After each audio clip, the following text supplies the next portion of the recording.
पर।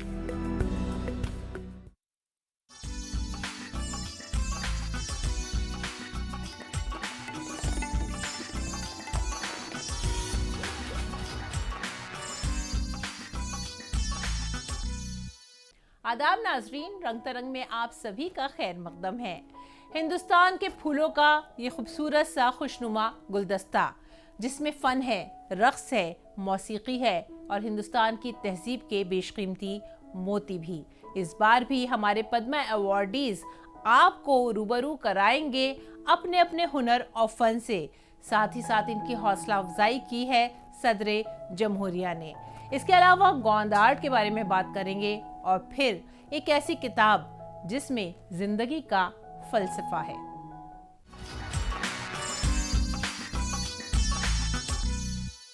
गीता जिंदगी का फलसफा है। गीता अंधेरे में उम्मीद की एक किरण है।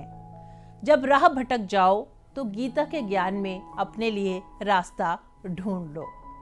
गीता के इसी ज्ञान को बड़े ही आसान अंदाज में एक किताब में बयान किया है सुभाष सी कश्यप जी ने, और इस किताब का रस्म इजरा किया नायब सदर जमहूरिया जगदीप धनखड़ जी ने। नायब सदर जमहूरिया जगदीप धनखड़ ने कहा कि गीता जहालत के अंधेरों को दूर करके हमें सही रास्ते पर चलने की तरकीब देकर हमारी जिंदगी को रोशन कर रही है। नायब सदर जमहूरिया ने हाल ही में parliament house annexe extension building में आईनी माहिर और पद्म भूषण सुभाष सी कश्यप की किताब श्रीमद् भगवद गीता का रस्म इजरा किया।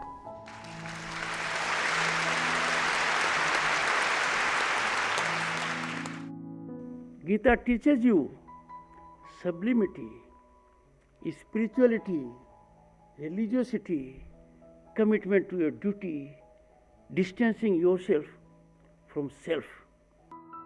हिंदी और अंग्रेजी दोनों जुबानों में शाये होने वाली ये किताब सुभाष कश्यप ने 95 साल की उम्र में लिखी है। इस मौके पर नायब सदर ने सी कश्यप पर जोर दिया कि वो खुद नोश्त लिखें। जगदीप धनखड़ ने कहा कि सुभाष कश्यप ने पार्लियामेंट को बहुत करीब से देखा है। उन्होंने कहा कि वो 3 बार लोकसभा के जनरल सेक्रेटरी रह चुके हैं। उनके पास पार्लियामेंट के बारे में बताने के लिए बहुत सी कहानियां होंगी जिन्हें पढ़ने वाले पढ़ना चाहेंगे। बड़े जोश खरोश के साथ उन्होंने सी कश्यप को एक जिंदा लेजेंड करार दिया, अ लिविंग लेजेंड कहा, और कहा कि वो अपने आप में एक ऐसा इदारा है जिससे आने वाली नस्लें बहुत कुछ सीख सकेंगी। डॉक्टर कश्यप जी, हम आपके कायल हैं। आप कलम को चलाइए, मेमोज को लिख दीजिए। डॉक्टर वंदना कुमार से बेटर, सशक्त, हिम्मत आपको और कहीं नहीं मिल सकती। आपकी बेटी स्वाति और वंदना जी जो आपकी बेटी के समकक्ष है, 1-11 होंगे। Please do it. Subhash Kashyap अब तक सियासत पर 100 से ज्यादा किताबें लिख चुके हैं। इस मौके पर उनकी बेटी डॉक्टर स्वाति कश्यप भी उनके साथ मौजूद थीं। डॉक्टर स्वाति ने बताया कि उनके वालिद को बचपन से ही गीता की तरफ एक खास लगन थी।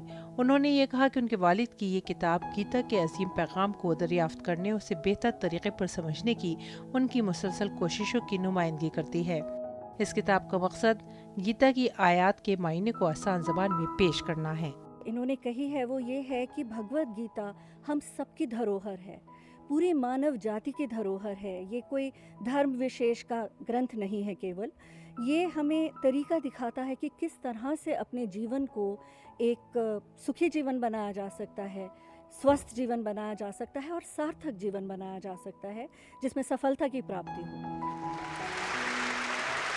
रंग तरंग पीडी न्यूज़।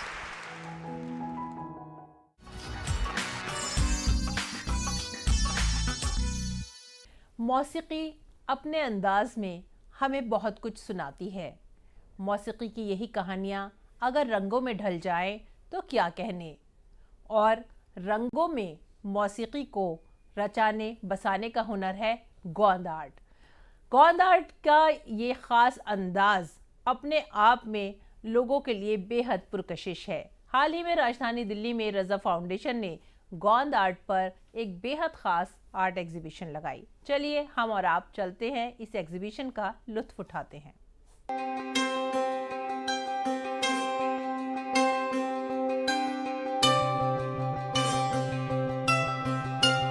मौसीकी की कहानियाँ और कहानियों को खूबसूरत रंगों के जरिए कैनवस पर बयान करना पठानगढ़ और मंडल के गोंद कारीगरों का खास अंदाज है।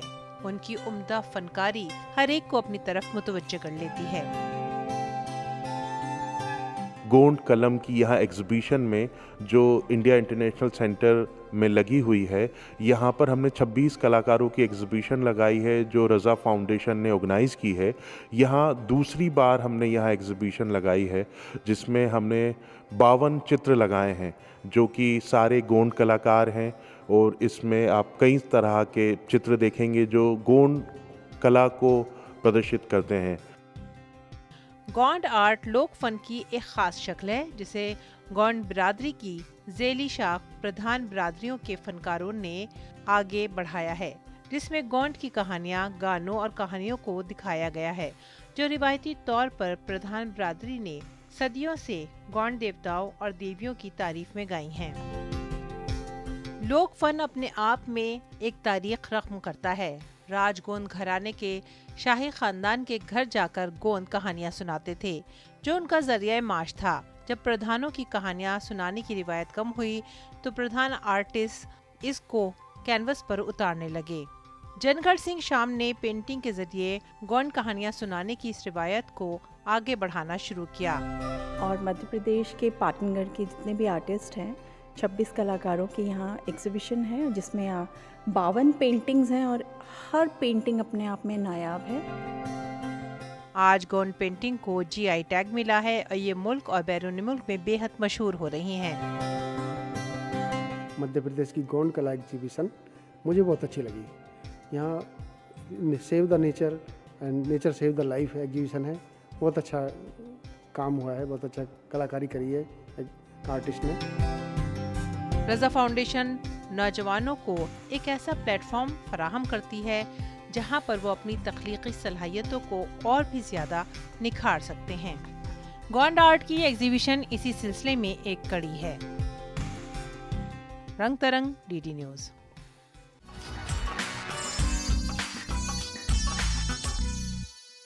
कुछ शख्सियतें ऐसी होती हैं जिन्हें कुदरत मालामाल करती है सलाहियतों और हुनर से, चाहे वो हुनर हो गाने का, रक्स का, या फिर कुछ नया तसनीफ करने का, कुछ लिखने का, थिएटर के जरिए लोगों को बेदार करने का, या फिर कुछ ऐसा आर्ट जो सबको चौंका दे।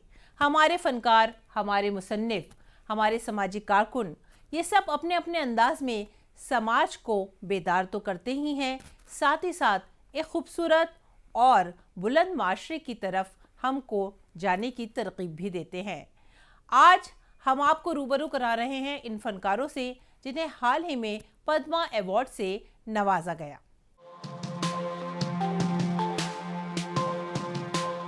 प्रख्यात अभिनेत्री और मशहूर भरतनाट्यम नृत्यांगना और गुरु डॉक्टर वैजयंती माला बाली और मशहूर अभिनेता चिरंजीवी को पद्म विभूषण सम्मान से नवाजा गया, तो वहीं मशहूर संगीत निर्देशक प्यारेलाल शर्मा को मिला पद्म भूषण सम्मान।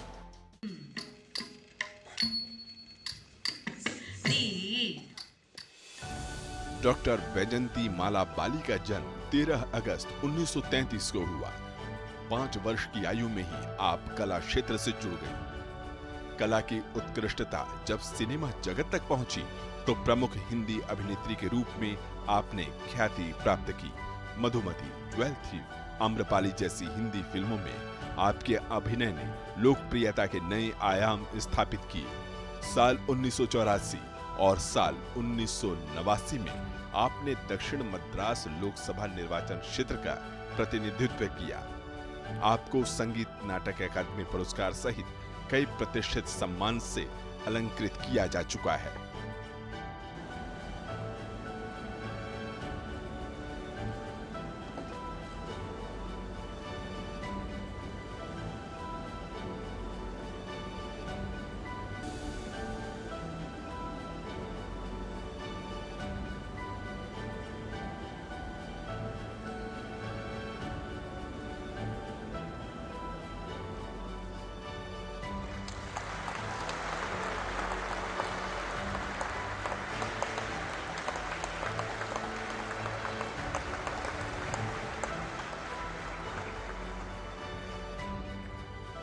मैं सफ़र के बारे में क्या, ये सब भगवान ने जो किया है तो मैं प्रणाम करती हूँ।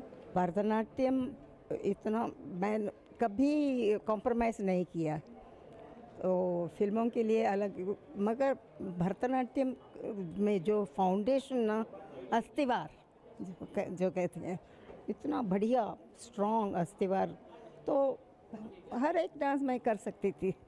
अर्थशास्त्रीय संगीत को आप ही फिल्मों में लेकर के आए। हाँ, शास्त्रीय संगीत और हमारे जो रिच फोकलोर है ना, फोक डांसेस, इंडिया में सारे इतने फोक डांसेस इतने बढ़िया हैं, तो वो मुझे बहुत ही हेल्प किया। फर्स्ट फिल्म जो अब्रॉड में शूटिंग से किया है उन्होंने, बहुत लंबी फिल्म थी, 3 घंटे से चलती रही। हाँ, और वो कैरेक्टर जो मैंने किया वहाँ उसमें, तो सारे वाइट, वो उनका जो आइडिया, जो वो संगीत के बारे में बहुत अच्छी तरह जानते थे, तो वो डिस्कस करते थे।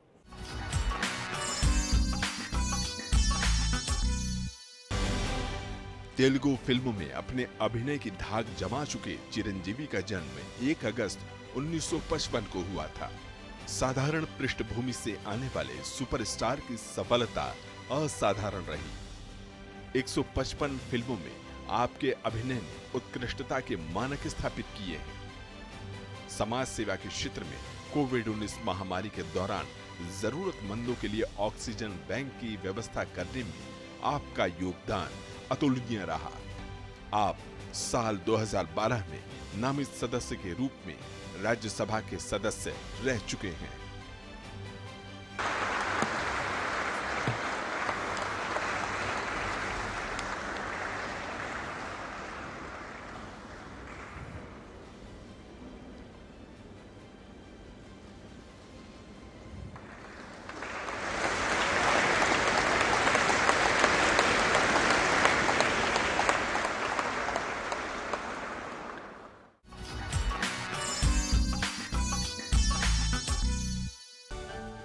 तीन सितंबर 1940 को जन्मे श्री प्यारेलाल प्रसिद्ध संगीतकार हैं।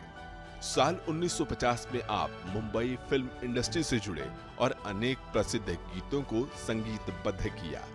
आप अब तक 800 से अधिक हिंदी व क्षेत्रीय फिल्मों के लिए संगीत निर्देशन कर चुके हैं।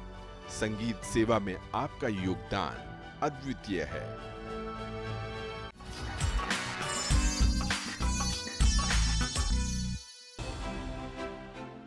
25 अगस्त 1952 को जन्मे श्री विजयकांत प्रतिष्ठित अभिनेता और राजनीतिक दल DMDK के संस्थापक सदस्य हैं।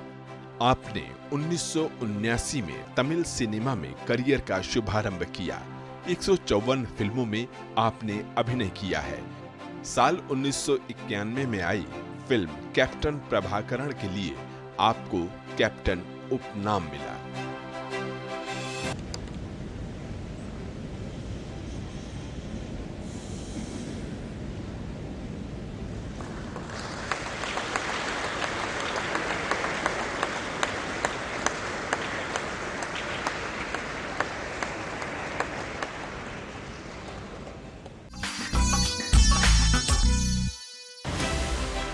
भारतीय मंदिर वास्तुकला और कुशल स्थापित मूर्तिकार डॉक्टर वेल्लू स्थापत्य कला में महत्वपूर्ण योगदान के लिए जाने जाते हैं।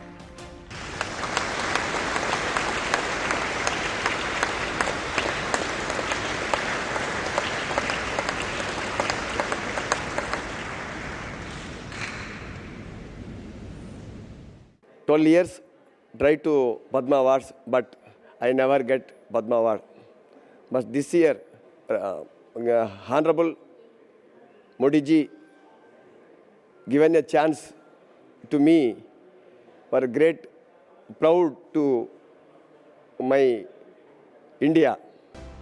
87 वर्षीय श्री भद्रपन बीते 5 दशक से भी ज्यादा समय से तमिलनाडु और आसपास के क्षेत्र में ओइली कुंभी लोक नृत्य संरक्षण और संवर्धन के लिए काम कर रहे हैं।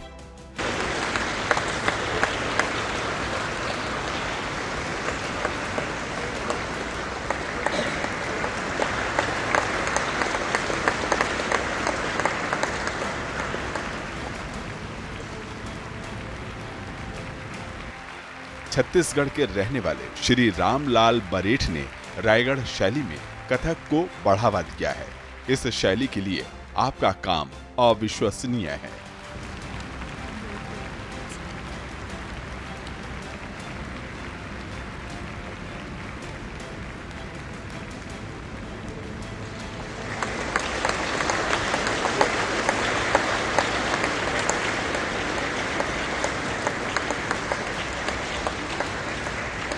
उत्तर भारत के सुप्रसिद्ध संगीतज्ञ और शास्त्रीय गायक प्रोफेसर बट्टू ग्वालियर, पटियाला और श्याम चौरसिया घरानों से दीक्षित हुए हैं।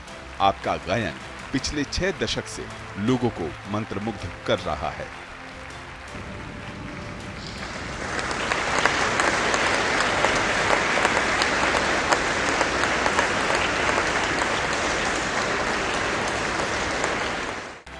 बिहार की टिकुली चित्रकला को विश्वास 5 दशक से पुनर्जीवित कर रहे हैं। रोहतास में जन्मे श्री विश्वास ने 8000 महिलाओं को मौर्य कालीन कला से प्रशिक्षित किया है।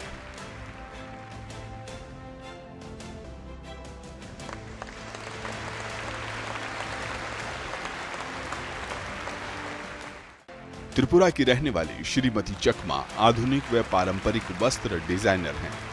लोइंग लूम का उपयोग कर आपने वस्त्र परंपरा को संवर्धित किया है।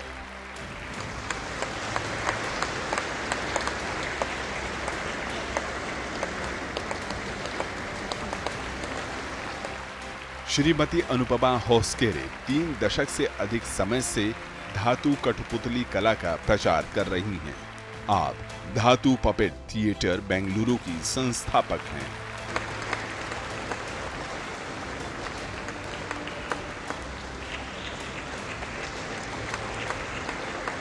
झारखंड में प्रचलित लोकगीत भादुका व अन्य गीतों के रचनाकार हैं। 88 वर्षीय श्री रतन कहार लोक संस्कृति के प्रचार प्रसार के लिए संपूर्ण जीवन को समर्पित किया है।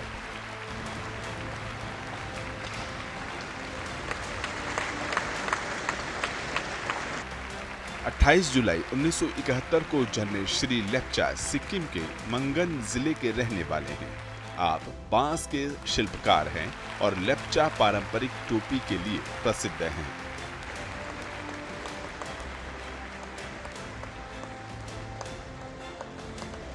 श्री विनोद महाराणा ओडिशा के सुविख्यात लोक चित्रकार हैं। आपकी प्रसिद्धि पटचित्र पर प्राचीन मंदिरों पर आधारित कला को दर्शाने की है।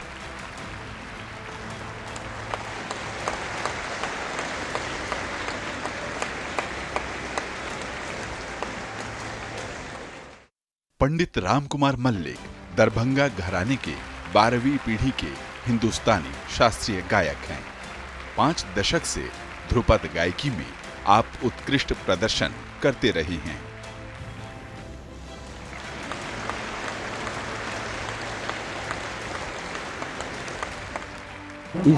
इसके लिए मैं भारत सरकार को मैं बहुत धन्यवाद ज्ञापन करता हूं, जिन्होंने मुझे ये पद्मा अवार्ड का घोषणा किया और उसका मैं बहुत आभारी हूं।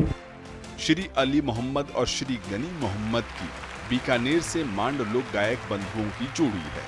देश विदेश के सांस्कृतिक उत्सवों में इस कला का आपने प्रदर्शन किया है और फिल्मों में संगीत निर्देशन भी दिया है।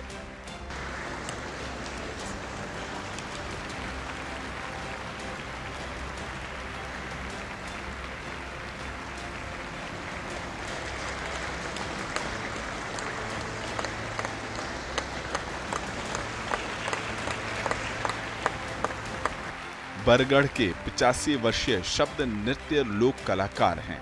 श्री भागवत को 5 दशक से अधिक समय से ओडिशा की इस कला में विशेषज्ञता हासिल है।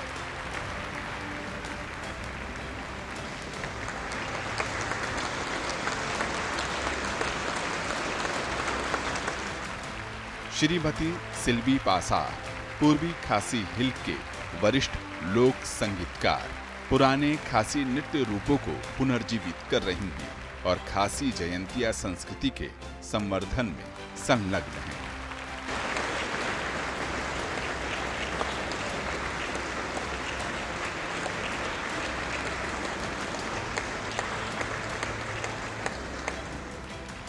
श्री प्राण सभरवाल पटियाला के वरिष्ठ रंगमंच अभिनेता हैं। 7 दशक में 5000 से अधिक प्रस्तुतियां दी हैं।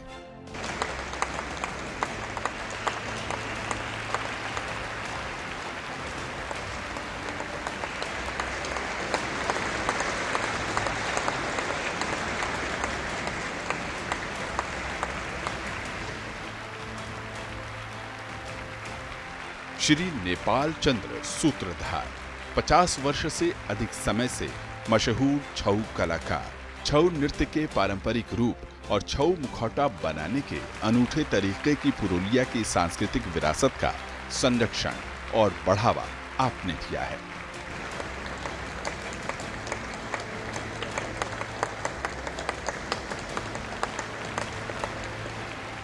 हरि कथा की पहली महिला कथाकार हैं श्रीमती उमा महेश्वरी। आपने पारंपरिक बाधाओं को तोड़ते हुए 4 दशक से कथा वाचन की परंपरा को जीवित रखा है।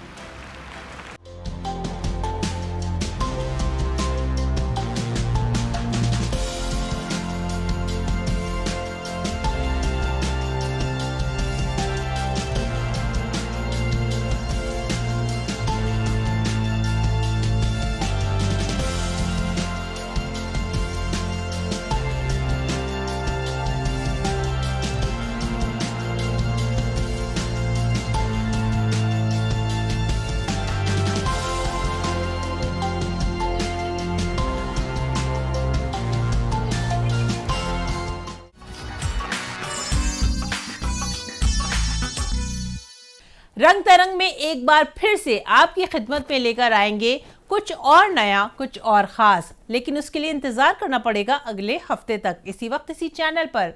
तो फिर मिलेंगे आपसे, तब तक के लिए आप हमारी पूरी टीम को दीजिए इजाजत। आदाब।